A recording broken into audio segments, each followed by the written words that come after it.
पहाड़ियों और घने जंगलों के बीच बसा था एक शांत छोटा सा गांव, भटियापुर। यह गांव बाहर से जितना शांत और सुंदर दिखता था, उसके भीतर उतना ही गहरा रहस्य और डर छिपा हुआ था। गांव की मिट्टी सोंधी थी, लोग सीधे साधे, पर एक चीज ने सबकी रातों की नींद उड़ा रखी थी, काली हवेली। गांव में मिट्टी के घर, बैलों की गाड़ियां, पुराने पीपल के पेड़ और दूर दूर तक फैले खेत थे। लेकिन जब सूरज ढलता और साएं होती, तब एक अजीब सी बेचैनी पूरे गांव पर छा जाती। हर कोई जल्दी जल्दी अपने दरवाजे बंद कर लेता, बच्चों को अंदर बुला लिया जाता और हवेली की ओर देखने तक से बचा जाता। भाटियापुर में एक काली हवेली थी। कभी ये हवेली ठाकुर वीरभान सिंह की रियासत हुआ करती थी। घोड़े, नौकर और धन दौलत की कोई कमी नहीं। ठाकुर की पत्नी रूपा बेहद सुंदर और शांत स्वभाव की थी, लेकिन हवेली के भीतर वो सब कुछ था जो बाहर नहीं दिखता था। अविश्वास, ईर्ष्या और अंततः विश्वासघात। ठाकुर को यह भ्रम हो गया कि रूपा किसी और से प्रेम करती है। इस गलतफहमी को उसकी सौतेली बहन ने हवा दी। एक रात ठाकुर ने रूपा को हवेली के तहखाने में कैद करवा दिया और जिंदा जला दिया। उस दिन के बाद हवेली की रौनक बुझ गई और डर ने वहां अपना डेरा डाल लिया। लोगों ने रात को वहां से औरत की चीखें, चूड़ियों की खनक, जलती चिता की लाल रोशनी, सफेद साड़ी में औरत को चलते देखा और जो भी गया लौट कर नहीं आया। मैंने रूपा को बचपन में देखा था बेटा, सुंदर, सीधी और शांत। वो किसी को नुकसान नहीं पहुंचा सकती थी, लेकिन ठाकुर की आंखों में शक का जहर भर गया था। जब से वो मरी है, उसकी आत्मा हवेली छोड़ नहीं पाई। इस रहस्य के बीच गांव लौटा एक नौजवान, अर्जुन, 20 साल का, कॉलेज से पढ़ाई पूरी करके आया था। पढ़ा लिखा, तार्किक सोच वाला, लेकिन हद से ज्यादा जिज्ञासु और निडर। ये सब अफवाहें हैं। भूत वूत कुछ नहीं होते। विज्ञान सब कुछ समझा सकता है।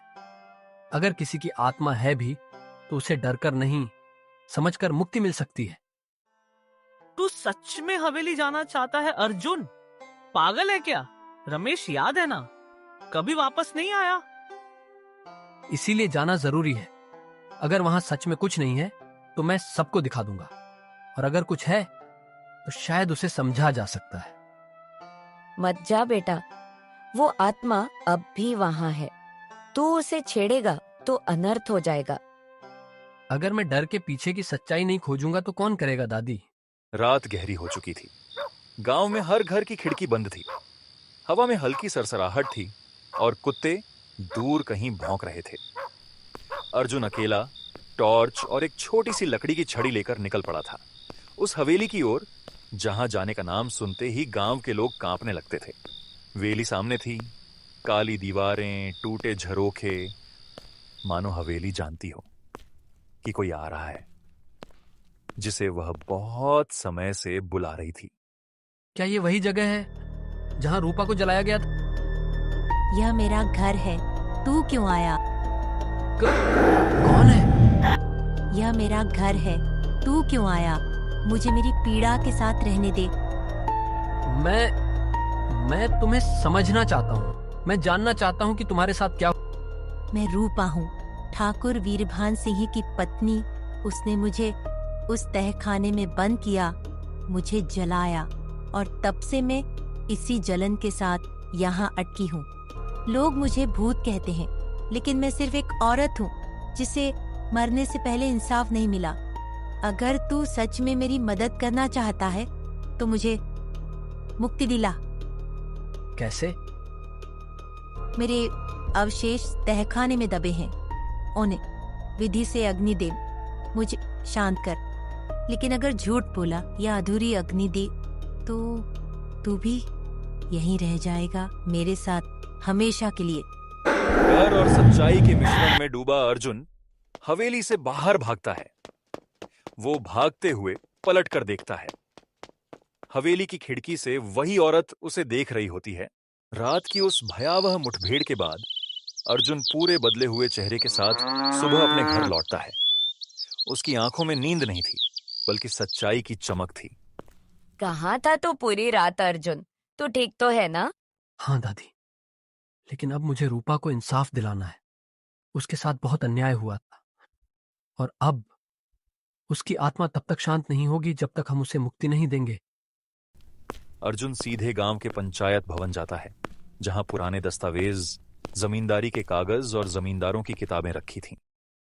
अर्जुन बाबू, ये पुराने रजिस्टर और कागज किसी काम के नहीं। इनमें बस पुरानी लैंड रजिस्ट्री है। इन्हीं में सच्चाई छुपी है, मैं खुद देखूंगा।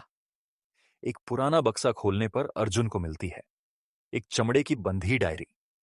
ऊपर लिखा था वीरभान सिंह की व्यक्तिगत नोट्स। अर्जुन धीरे धीरे पढ़ने लगता है। उसे पता चलता है कि यह आदमी राक्षस था। शक की वजह से उसने एक मासूम को जिंदा जला दिया, और अब सब उसकी हवेली से डरते हैं, जबकि डरना चाहिए उसके पाप से।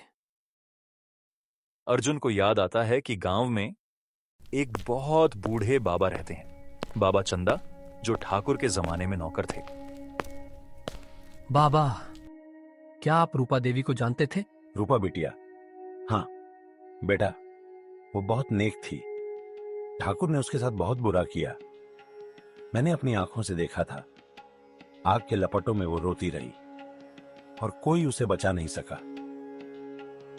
क्या आपको पता है उसके अवशेष कहाँ हैं? हवेली के तहखाने में एक गुप्त कक्ष है, वहां उसने उसे जलवाया था, वहीं दबा दिया गया था सब। अर्जुन रात होने से पहले ही हवेली पहुंचता है और पहले वाले तहखाने में वह हड्डियां ढूंढता है। उसे एक छोटा गड्ढ मिलता है, जिसमें एक छोटी हड्डियों की गठरी उसे मिलती है। तू सच्चाई तक पहुंच गया। अब मुझे बस एक विदाई चाहिए, शांति की। अग्नि। मैं वादा करता हूँ, कल पूर्ण विधि से तुम्हारा अंतिम संस्कार करूंगा और तुम्हें शांति दिलाऊंगा। ये मेरा कर्म है और तुम्हारा हक। अर्जुन ने अपने मिशन की शुरुआत कर दी थी। उसने गांव के कुछ समझदार लोगों को बुलाया और पंडित ओम प्रकाश जी को हवेली में अंतिम संस्कार कराने के लिए तैयार किया। बेटा, तूने जो किया है वो कोई साधारण कार्य नहीं। एक आत्मा का विदाई संस्कार अधूरा रह जाए तो विनाश निश्चित है। तू सब विधियां पूरी करेगा, वरना ये आत्मा किसी को नहीं छोड़ेगी। कुछ लोग साथ चलने को तैयार थे, लेकिन कुछ अब भी डरे हुए थे। अगर आत्मा ने गुस्सा दिखाया तो पूरा गांव तबाह हो जाएगा। वो आत्मा बुरी नहीं है, उसे बस न्याय चाहिए। अगर हम साथ नहीं देंगे तो कभी शांति नहीं मिलेगी, ना उसे ना हमें।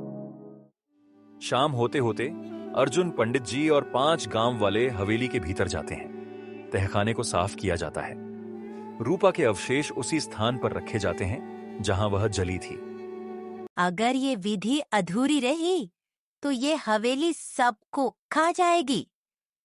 अर्जुन, जल्दी कर बेटा, अग्नि को जलाए रख, मंत्र पूरा कर। हे माँ रूपा, तेरे साथ जो हुआ वो अन्याय था, लेकिन आज तुझे इंसाफ मिलेगा। अर्जुन खुद अपने हाथों से चिता जलाता है। लकड़ियां चटकती हैं और अचानक वातावरण शांत होने लगता है और चिता की लपटों में से निकलती है रूपा की आत्मा। तूने मुझे आजाद कर दिया, मैं अब जा रही हूँ। लेकिन याद रखना अर्जुन, हर डर के पीछे एक अधूरी कहानी होती है। हर आत्मा बुरी नहीं होती, कुछ सिर्फ इंसाफ चाहती है। 60 साल से जो आत्मा कैद थी, आज उसे शांति मिली। गांव में पहली बार हवेली की ओर से कोई चीख नहीं आई। हवा में हल्कापन था और गांव वालों के चेहरे पर डर नहीं, सुकून था। हवेली को ढहा दिया गया। उसकी जगह अब एक सुंदर इमारत बनी, रूपा पुस्तकालय, जहां गांव की लड़कियां पढ़ने आती हैं। मैंने सुना था कि डर को समझो तो वो मिट जाता है। आज यकीन हो गया, क्योंकि कभी कभी भूत नहीं डराते, बल्कि सिखाते हैं कि इंसाफ हर आत्मा का हक होता है।